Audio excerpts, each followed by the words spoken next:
আপনার কাছে যদি কেউ জানতে চায় যে বাংলাদেশের সবচাইতে দুর্নীতিগ্রস্ত প্রকল্পগুলো কি কি, সবচাইতে বেশি টাকা মেরেছে রাজনীতিবিদরা, মন্ত্রীরা কোন কোন প্রকল্পে, মূলত আলোচনা করব।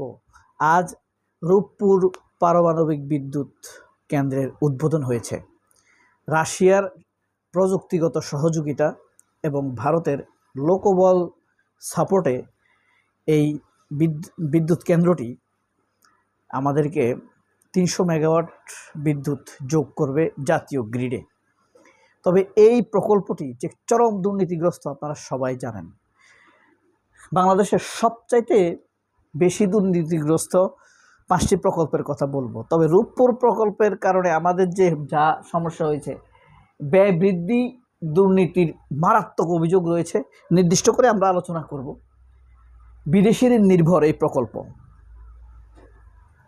এরপরে আপনার পারমাণবিক নিরাপত্তার সংকট আছে, এখানে বিস্ফোরিত হতে পারে, এতে ব্যবস্থাপনার যোগ্যতা আমাদের প্রযুক্তিবিদদের নেই, ভারতের প্রযুক্তিবিদদেরও নেই। ভারতীয় রাশিয়ান জনশক্তি নিয়োগ না করে ভারতীয় জনশক্তি এখানে নিয়োগ করা হয়েছে, যা ঝুঁকিপূর্ণ এবং বিশ্বস্ততার অভাব রয়েছে। বর্জ্য বা নিউক্লিয়ার ব্যবস্থাপনার দক্ষতা আমাদের নাই, ভারতেরও নাই।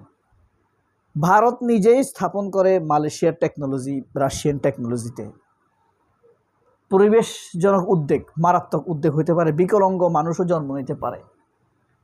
জনবল, ভাড়াটিয়া জনবল, ভারত থেকে যে জনবল আনা হয়েছে, এবং ভূমিকম্পের ব্যাপক সম্ভাবনা রয়েছে এই প্রকল্পের মাধ্যমে।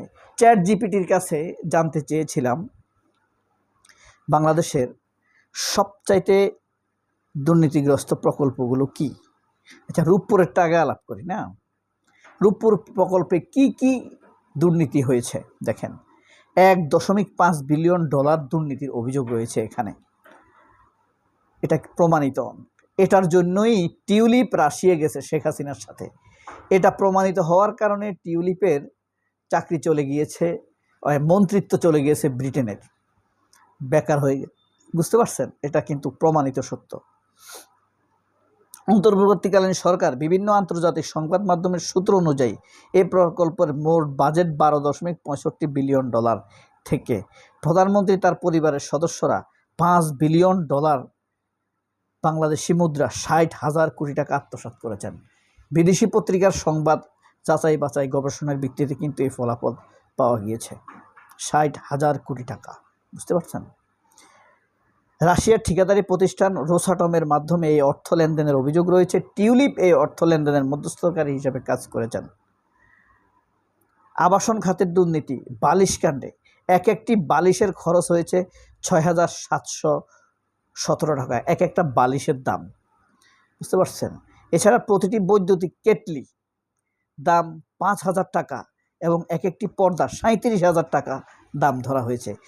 এবং এগুলো উঠানোর খরচ ধরা হয়েছে, মানে নিচতলা থেকে 20 তলাতে একটি বালিশ উঠানোর খরচ ধরা হয়েছে 7,000 টাকা। কিছু গুরুত্বপূর্ণ তথ্য এই ব্যাপারে আরও রয়েছে, যেমন এই প্রকল্পটি রাশিয়ার ঋণে পরিচালিত হচ্ছে।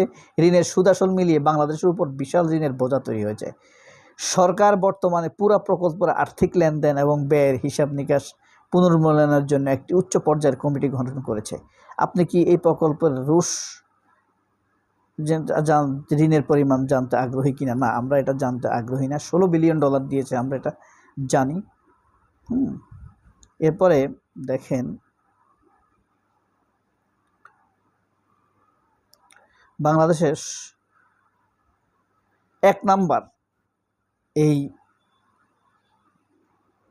পারমাণবিক বিদ্যুৎ কেন্দ্রটি হলো দুর্নীতিতে বাংলাদেশের 1 নম্বর প্রজেক্ট, সবচেয়ে বড় প্রজেক্ট। আওয়ামী লীগ বাংলাদেশের বিদ্যুৎ খাতের সমস্যা সমাধানের জন্য এই বিদ্যুৎ কেন্দ্র করে নাই।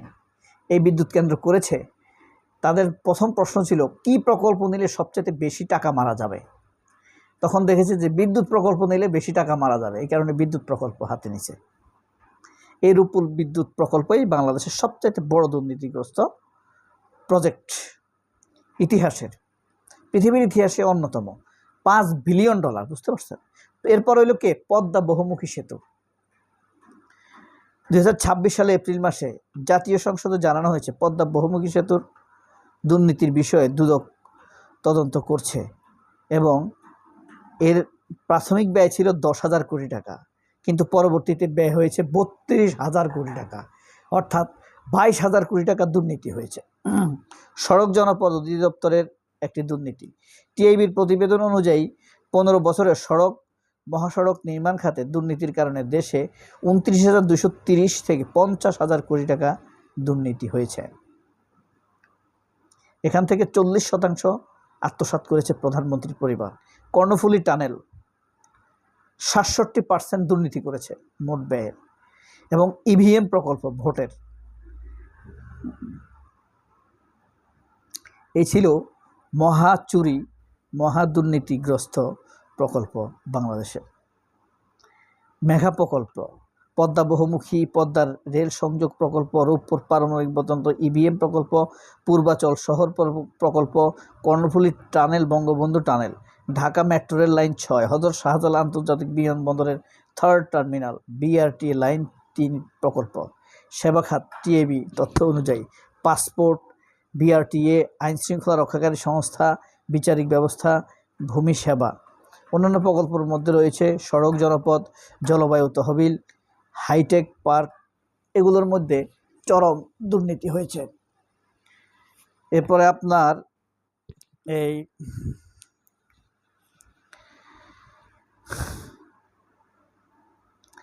বাংলাদেশে শুধুমাত্র এই রূপপুর প্রকল্পের যে পরিবেশগত ঝুঁকি, এখানে ব্যাপক পরিবেশগত ঝুঁকি রয়েছে। রেজওয়ানা, বাংলাদেশের সমগ্র শ্রেণীর মানুষ রূপপুরকে কেন্দ্র করে পরিবেশ বিষয়ে সচেতন হয়ে উঠতে পেরেছে। এই জিনিসটা বেশ মেনশনেবল বিষয়। কিন্তু ভারতের একান্ত চাপে অথবা আগ্রহে এই প্রকল্প শেখ হাসিনা নিয়েছে। কারণ কি? কারণ এখানে ভারতের ইন্টারেস্ট রয়েছে, ভারতের লোকবল কাজ করবে, আমাদেরকে গিনিপিগ হিসেবে কাজ করবে, আমাদের এখানে তাদের লোকবল টেস্ট করবে, তাদের অদক্ষ লোকদেরকে দক্ষ বানাবে আমাদের এখানে নিয়োগ দেওয়ার মাধ্যমে। এবং এই ভারতীয় প্রকল্পের নিয়োজিত লোকদের যোগ সাজেশে বিপুল দুর্নীতি হয়েছে, যে দুর্নীতির একক বেনিফিশিয়ারি হয়েছে শেখ মুজিব পরিবার বা হাসিনা পরিবার। এই চুরির ব্যাপারে আপনি কতটা কনভিন্স, আপনি কতটা আপনার পরিষ্কার ধারণা আছে, বা কতটা আপনার কাছে তথ্য আছে এই দুর্নীতির বিষয়ে?